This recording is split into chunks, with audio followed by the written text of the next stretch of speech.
I didn't find out about that until 6 months later. Until 6 months later when she came home. Okay. So she's lived in, I guess, the Gobi Desert in a yurt when she was at Beijing University. Yeah, she went to like Mongolia. And she went to the city of Harbin, which they ice it all over. It's so China. pretty. Yeah. She's had quite a life. Yeah. And I'm very proud of her. Happy Easter!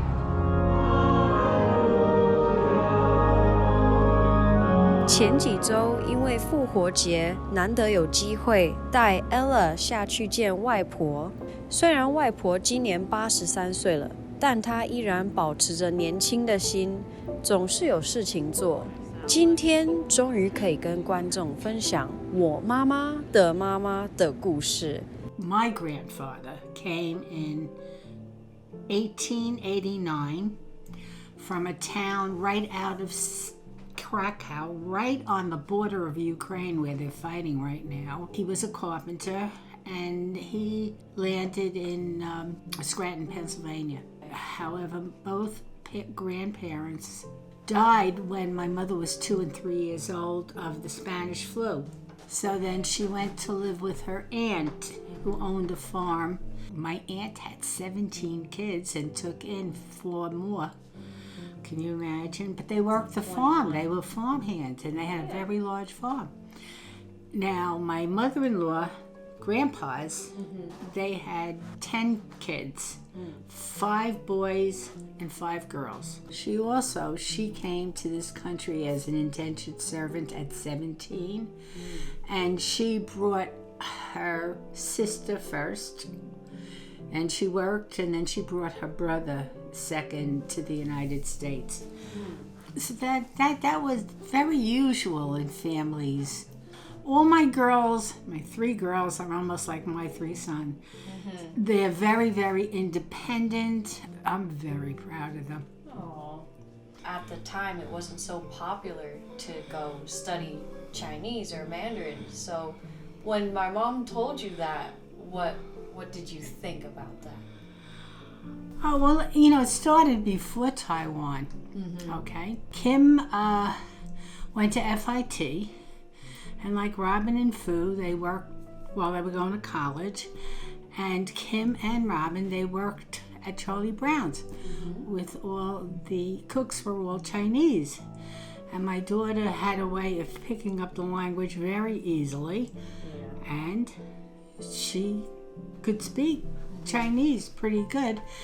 Then when she graduated from FIT, she went to the Mandarin school in Manhattan to really learn how to read and write. They encouraged her to take a test to go to Beijing University, which she did. And at that time, China was closed. There was no United States embassy or anything like that. When she first went to China, okay, she came with a suitcase this high. Half of it was in winter coats and the other half was in books, okay? And she left.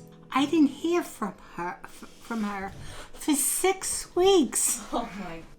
Red China and then was like really closed to the United States. I mean, so it was like sending her to the moon.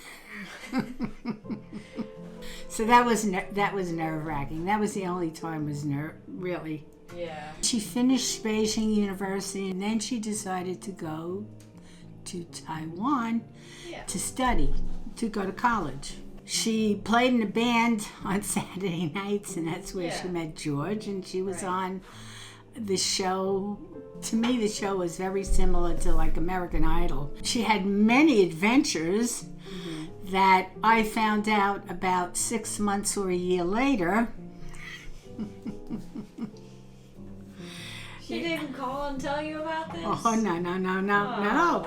So when did you find out that she was famous in Taiwan? When she won the show, I had a videotape of her show. I saw the last episodes and stuff like that. So it was nice.